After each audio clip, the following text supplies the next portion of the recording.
Other than its military, the United States' most powerful weapon against China is sanctions. Yet China's been working on ways to combat whatever the U.S. can throw at it. This is a terrifying thought for Washington and its allies. If China's economy can't be slowed and sanctions no longer work, the People's Republic could become so influential that there would be nothing Western powers could do to stop it. In a future where China only laughs at U.S. sanctions, global power may shift in favor of authoritarian rule and the suppression of human rights. We're going to dive right into what China has done to prevent the U.S. sanctions from being effective. But before we go down that rabbit hole, it's important to know what sanctions are. The term has been thrown around a lot recently, with the U.S. and its allies sanctioning Russia as a punishment for its invasion of Ukraine. But what exactly is a sanction, and what does it do?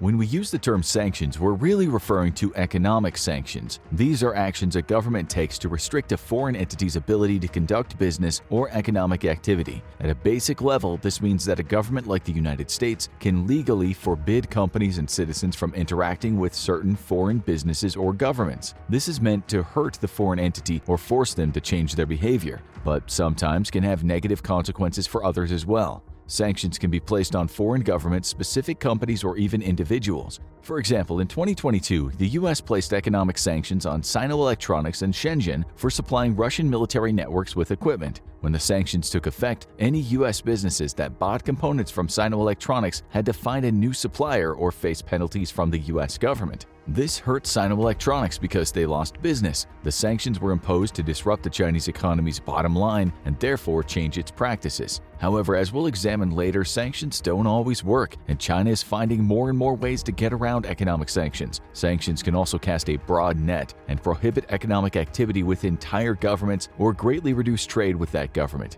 The United States and its allies have done this with Russia to punish Putin and his regime.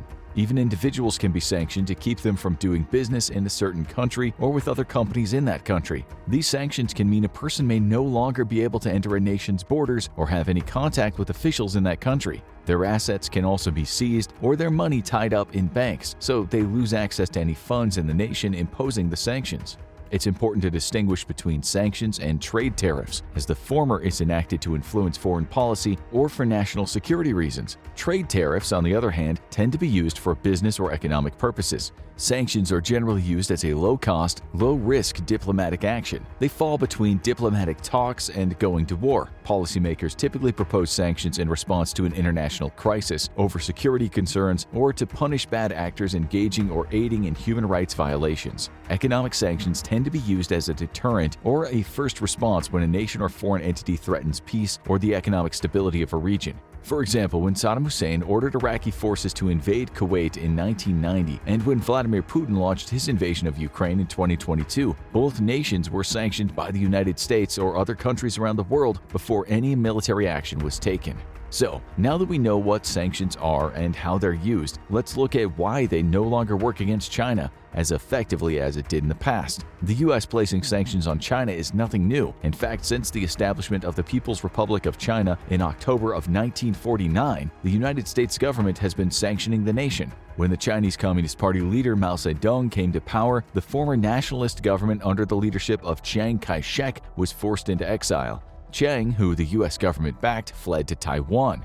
It was at this point that the United States declared its support for the Republic of China that Chiang led in Taipei. This would kick off decades of tensions between China and the United States that would result in sanctions and disagreements that led to the present day. The first sanctions imposed by China on the U.S. prohibited the sale of military assets to the Chinese government by any U.S. company or manufacturer. So, if the United States had been sanctioning the People's Republic of China for almost 75 years, why has China continued to grow in power and influence? Why haven't U.S. sanctions been able to disrupt China's continuous rise as a global leader? For a time, U.S. sanctions did have the desired effect, but today it's practically impossible for the U.S. to sanction China, and here's why. Reason 1.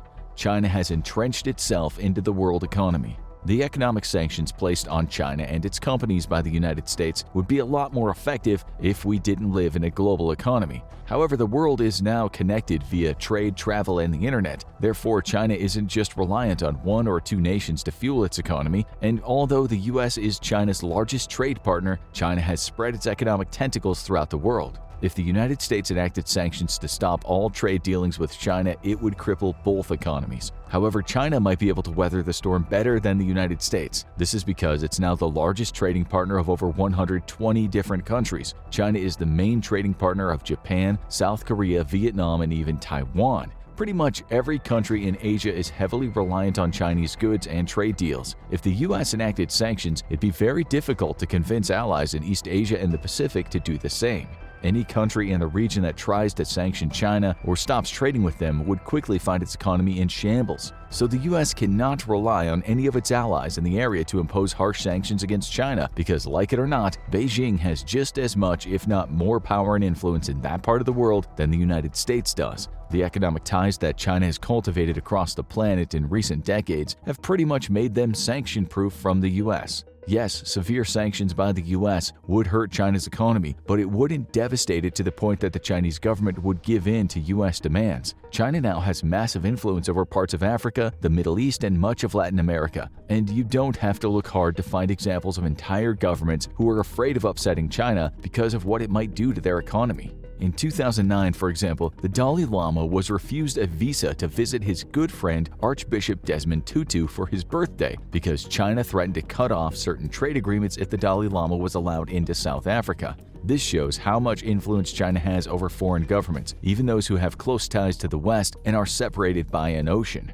China is the largest external trading partner of the European Union, so it would even be difficult for the U.S. to get Europe to back harsh economic sanctions against China in some situations. What it comes down to is while U.S. policymakers in the past were hesitant to open up trade with certain parts of the world, China stepped in. Even in Latin America, which sits in the same hemisphere as the U.S., China has seized economic opportunities while the U.S. seems to have been asleep at the wheel. In reality, the U.S. was focused on other regions such as the Middle East, but this allowed China to spread its influence in the U.S.'s backyard. China's economic hold on countries and governments worldwide impedes the U.S.'s ability to sanction Beijing. In an economic war, China's put itself in a powerful position where it can hold entire economies at ransom. Therefore, the U.S. can impose all the sanctions it wants on China, but they will unlikely result in the desired outcomes as there will be little support from other nations who fear for their economic well-being. That being said, some sanctions have very little effect other than showing the U.S.'s displeasure with the People's Republic of China and can be supported by allies without causing international conflict.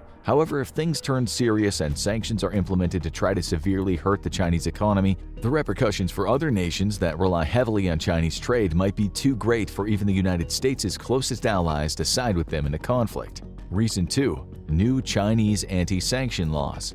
In 2021, Beijing started passing laws to counteract any sanction placed on them. This was done to prevent the US and the EU from specifically sanctioning Chinese companies. These new laws state that anyone involved in designing or enacting sanctions against China could find themselves placed under counter-sanctions imposed by Beijing. This could result in policymakers and their families being denied visas to China, which isn't a huge deal for most, as very few diplomats in the US or the EU have any desire to go to China. However, as we've seen in the Dalai Lama's case, China also has the ability to influence other governments from issuing visas. In the future, if China blacklists someone, could it hinder their ability to travel to other parts of the world? This question has made some people more than a little nervous. The laws also allow the Chinese government to seize any property or block commercial transactions with Chinese institutions if a company or individual is found to be engaging in sanctions against China. Basically, these new laws declare that if you or your business are in any way involved in economic sanctions against China, they will levy sanctions against you.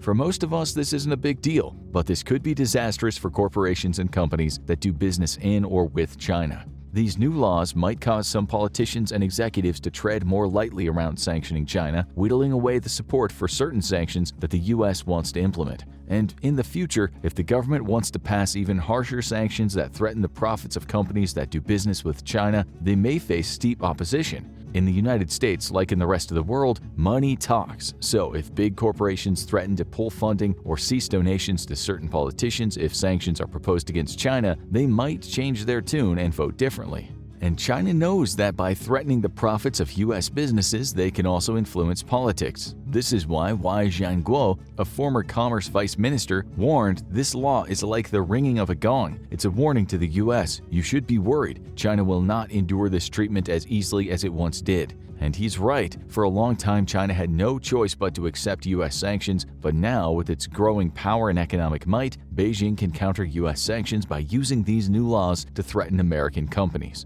The new anti-foreign sanctions law that China's passed seems to be aimed at foreign politicians. However, the government intentionally used extremely vague language to allow them to threaten foreign businesses as well. This has caused unease with many companies that rely heavily on China for manufacturing and components, such as Apple, Tesla, and numerous others. If sanctions result in China retaliating against U.S. businesses, it could be disastrous for many companies and hurt the U.S. economy in general. Reason 3. Rules, laws, and regulations can change at any moment in China.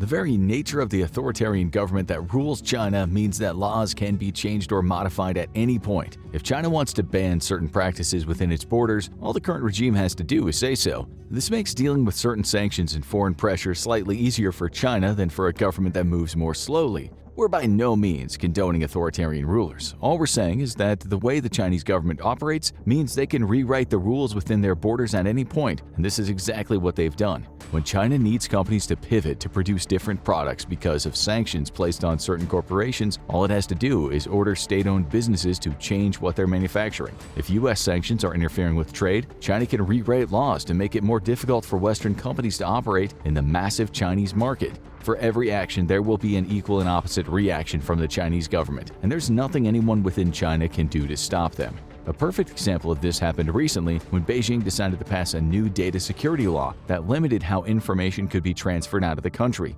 Without a warning, U.S. companies like Tesla and Apple were forced to change their practices in China, as any information collected from the cameras and sensors in their products had to be stored within China itself. The law makes sense for security purposes, but the rapid response and changes that China made are alarming for future sanctions the U.S. might want to impose on the Chinese government. And since China's become such an influential part of the global economy, most nations and companies, including the U.S., need to play by China's rules if they want access to their markets and manufacturing capabilities. So it's difficult for U.S. sanctions to be effective when the rules in China are constantly changing. Also, in general, sanctions don't always work for various reasons that we'll get to when we examine what sanctions the U.S. currently has against China.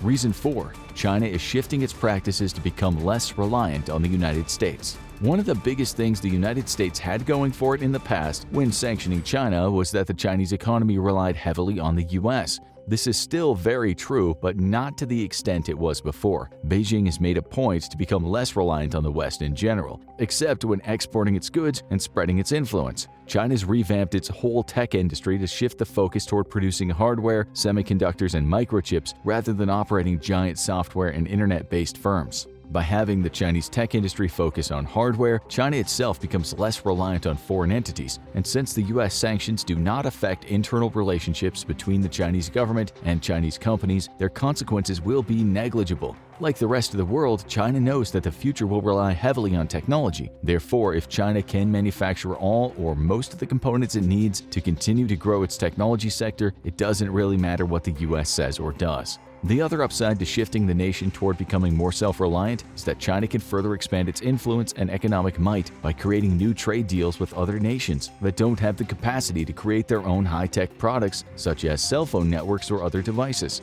This has already happened around the world, even though the U.S. has warned that Chinese networks can result in security breaches. However, when China offers relatively cheap technology to a country that is growing its economy, many governments believe the risk is worth the gains. So, U.S. sanctions around the tech industry can currently cause some economic distress for China, but that might not be the case for long. China is also shifting its banking practices to utilize more digital currency. This is not cryptocurrency per se like Bitcoin and Ethereum, as crypto exchanges are illegal in China. However, this doesn't necessarily mean that the Chinese government is not investing in crypto or using it for its own purposes. We do know China is using digital currency such as the digital renminbi or digital RMB, which is a digital currency used by the People's Bank of China and is the first of its kind. The decentralized nature of digital currency means that even if the U.S. sanctions Chinese banks, they can still move and use funds through the crypto trade. Right now, many government officials, especially in the U.S., are reluctant to embrace crypto. There are reasons to be cautious, but like it or not, cryptocurrency probably isn't going anywhere, and China fully plans to exploit its uses in the future to get around U.S. banking sanctions.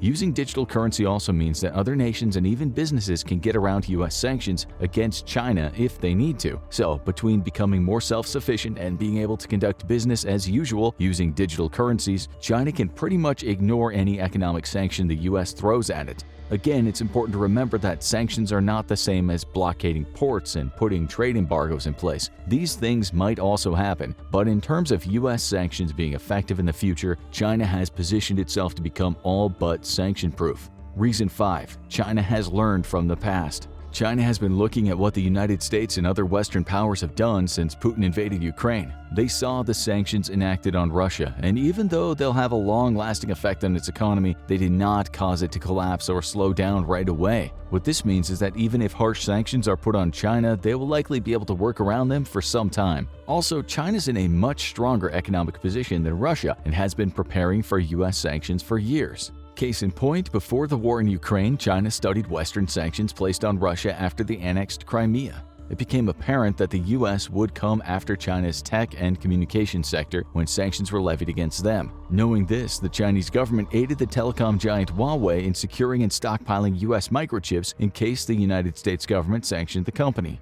Lo and behold, in 2022, the Biden administration sanctioned Huawei and cut off all its U.S. suppliers from doing business with the company. However, since the Chinese government had learned from Russia's mistakes, it was ready. The telecom company used the stockpile of chips to keep business going while they procured components from elsewhere. And this will not be the only Chinese company preparing itself for sanctions. The government receives intelligence and collects data from around the world, including from within the United States. In the coming months, it's likely that the social media platform TikTok will either be banned in the US or will need to be sold by its Chinese parent company ByteDance. This is because TikTok is known to collect American user data and share it with the Chinese government. Therefore, it's only a matter of time before the U.S. sanctioned or banned the parent company and stopped the procurement of information. China has likely already put contingencies in place for new data collection sources if TikTok is banned in the U.S. The 5 reasons we've discussed are mainly why U.S. sanctions on China in the future might not be effective. But there is more to this story. To understand what China is actually combating and how to leverage its strengths to get around U.S. sanctions, we need to know the sanctioning process and what sanctions the U.S. has already implemented.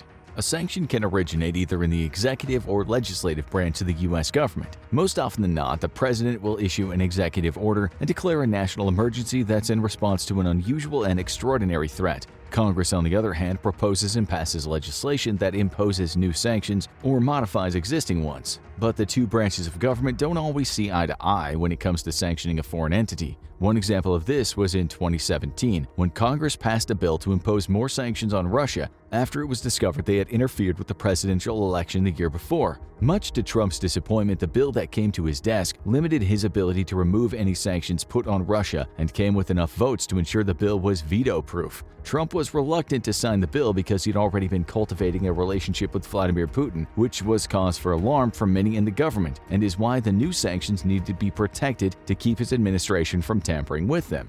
Most sanctions are administered and enforced by the Treasury Department's Office of Foreign Assets Control with the help of Homeland Security and the Justice Departments, but even when sanctions are passed and everyone's on board with enforcing them, they don't always work. Most experts agree that targeted sanctions perform best and should be used as a part of the United States' foreign policy tools. However, policymakers must consider a few key points when enacting sanctions against China or any foreign entity. Over the course of history, the success of sanctions have varied wildly. Sometimes they work better than the policymakers could have hoped for, but many times they've had very little effect. A sanction used against Russia might not work against China, and what has worked on China in the past might not work in the future. This is why, although sanctions should be a part of the U.S. foreign policy toolkit, they can by no means be the only action that the U.S. takes to punish a country like China, which has more than one way to combat them.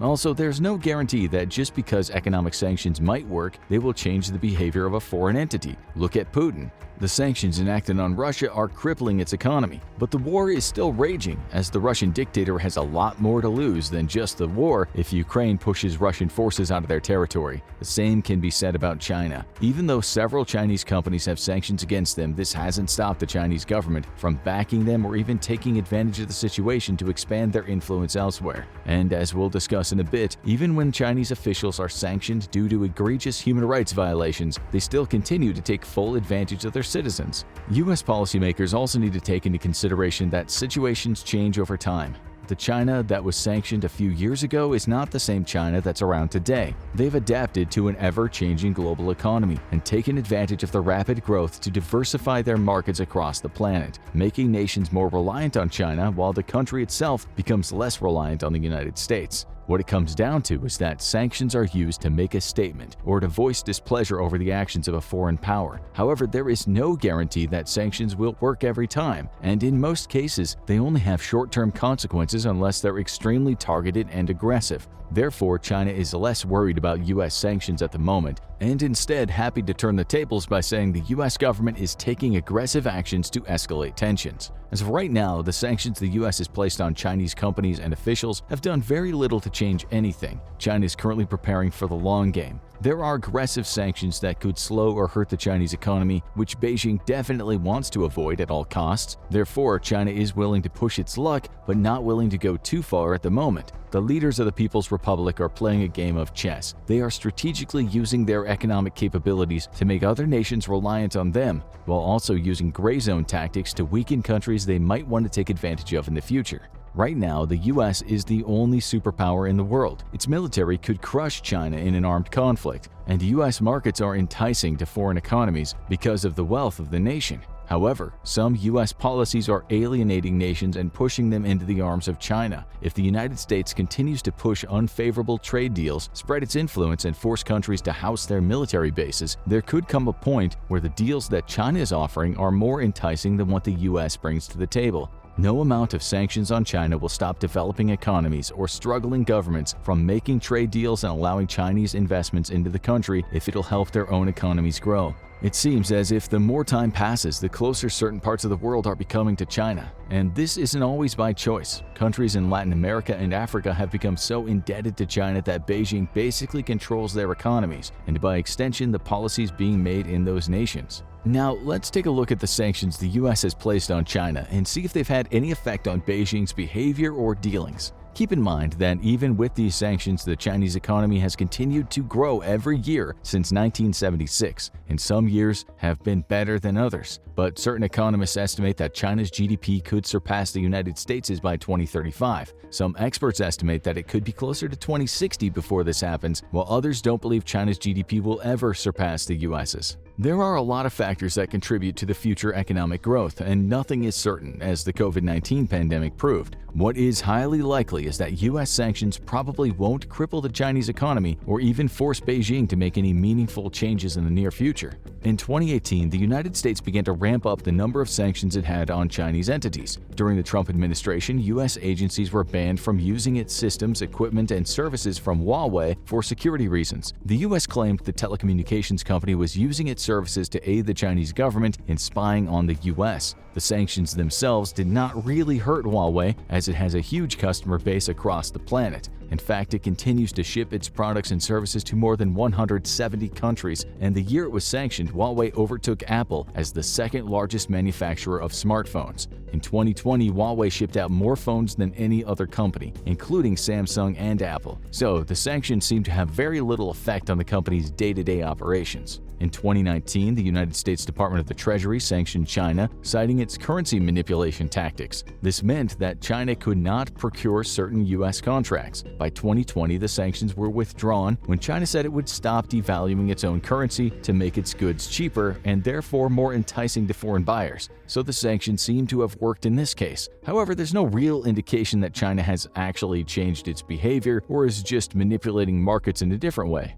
The Uyghur human rights policy of 2020 placed sanctions on senior Chinese officials and their immediate relatives. These sanctions barred them from entering the United States while also freezing any assets they held in the country. This was done when UN High Commissioner of Human Rights Michelle Bachelet reported that the allegations of patterns of torture or ill treatment, including forced medical treatment and adverse conditions of detention, are credible, as are allegations of individual incidents of sexual and gender-based violence against the Uyghur ethnic group in northwestern China. The Chinese government was and still is trying to wipe out the Uyghur people within their borders. The U.S. not allowing certain Chinese officials or their families into the U.S. has had very little effect on stopping the genocide being carried out by the Chinese government. Later in 2020, the U.S. government placed sanctions on Hong Kong Chief Executive Carrie Lam and several other officials for undermining Hong Kong's autonomy and restricting the freedom of expression or assembly of the citizens of Hong Kong. 14 more vice chairpersons of the National People's Congress of China were then sanctioned the next month for the same reason. Obviously, these sanctions have had no effect on preventing the suppression of free speech in China.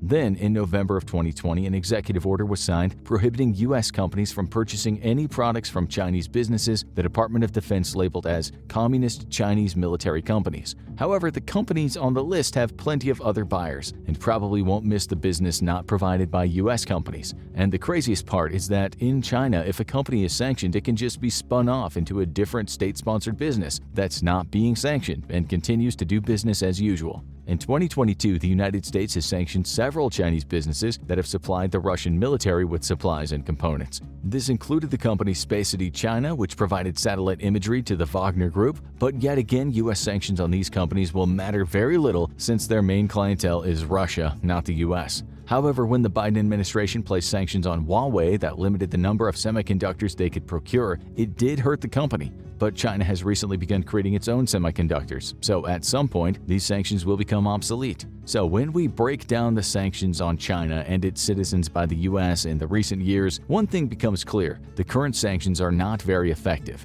This might be different if China didn't have so many ways around them, or if there was pressure from other nations to stop Chinese officials and businesses from violating human rights and engaging in unethical practices, but that is not the current situation. When we examine the state of the Chinese economy and how it's ensnared much of the world into its web of influence, it becomes very clear why sanctions against China don't really work. Chinese trade dominates much of the world, and it's one of the reasons that many governments, including the United States, are afraid to enact harsher penalties. Over 17% of all Chinese exports go to the U.S. This is a large chunk, but it also means that they make up a huge percentage of imports for the U.S. If sanctions were put on China that disrupted the majority of these products from reaching American ports, it would be devastating for both countries. Therefore, unless the U.S. government is prepared to trigger its own economic downfall, it needs to think carefully about how aggressive it's willing to get with sanctions against China. But here is where things get interesting. If China increases trade with its next 3 largest trade partners, it might be able to recover some of the cash lost to harsh U.S. sanctions. Hong Kong receives over 10% of China's exports. Japan and South Korea account for another 10%.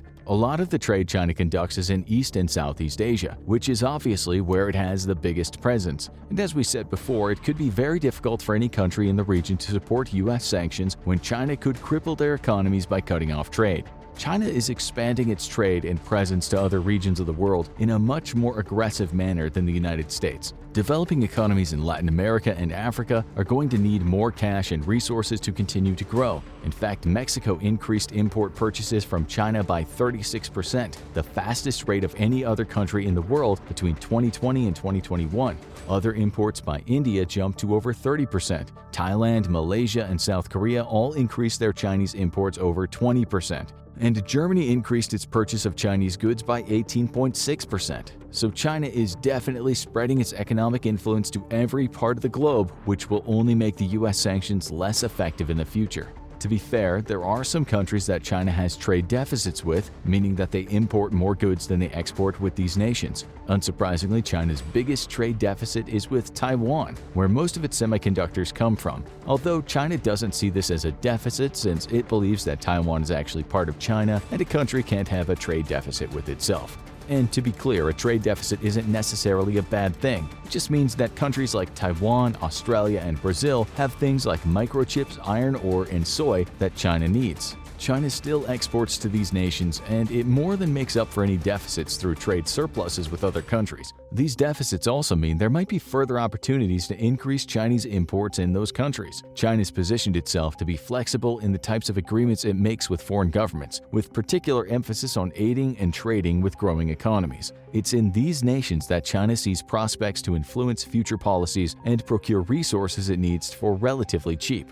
It's also important to remember that what China is doing is in its best interest, just like how the U.S., Europe, and other parts of the world view their trade deals. China wants to expand its influence and grow its economy. There's no secret agenda, it just wants to become more powerful as the U.S., or at least be able to compete on the same level. It's important because it shows the global connection between the economies of the world. China trades with the U.S., but it also trades with the Middle East, Russia, South America, and many other countries. Sanctions by the U.S. will never be effective if the majority of China's trade partners don't also agree on the sanctions. And since numerous governments are in debt to China or rely heavily on trade with the nation, it's very unlikely these nations would be willing to risk it all to stand by the U.S., unless some serious incentives were offered. And this is the crux of the situation. The United States can't sanction China the way it needs to without hurting itself and possibly hurting all its allies as well. Sanctions by the U.S. will never change the behavior of the Chinese government because the aggressive actions needed to do so are just not sustainable without causing global economic turmoil. The Chinese government might be ruthless, unethical, and oppressive, but the people in it are not stupid. Politicians, economists, and foreign policy experts have studied the way the U.S. conducts itself and how it uses sanctions to influence foreign affairs. This is why China's been preparing to insulate itself from future U.S. sanctions by becoming more self-sufficient, controlling global economic norms, and making itself indispensable to nations around the world. There's also the fact that sanctions rarely get the results intended unless they're extremely targeted and have a lot of support. If the United States wants to control China and change the behaviors of its government, it will need to use more than sanctions. Perhaps the best part is through diplomacy, where the U.S. and Chinese governments sit down and find common ground. Yes, it would be incredibly hard for a Western democracy and an authoritarian regime to come to any type of meaningful agreement, but crazier things have happened, and discussions between the two most powerful nations in the world could lead to progress. The other option is to use force. The U.S. could blockade Chinese ports, cutting off economic lifelines to the rest of the world. This would likely result in an armed conflict that would escalate to a war. And although China would likely not be able to defeat the U.S. and its allies in an all-out war, it would definitely throw the planet into economic chaos. Then there's the fact that China has nukes and it's fully prepared to use them to defend itself. Both the United States and China do not want to go to war with one another, so at least that's some common ground between the two governments. What will likely happen in the future is the U.S. will issue more sanctions that will have very little effect on China's economy or day-to-day operations. China will continue to voice its displeasure and impose its own sanctions on the U.S. However, at the end of the day, both countries' economies are intertwined and reliant on one another. In the future, this may not be the case, but right now, if the U.S. or Chinese economy collapses due to sanctions or for any other reason, the entire world will likely end up in economic turmoil. This is why the U.S. will not be able to effectively sanction China anytime soon. Now watch What Will Russia's Economy Look Like in 5 Years, or check out China's mobile execution vans, worst punishments in the history of mankind.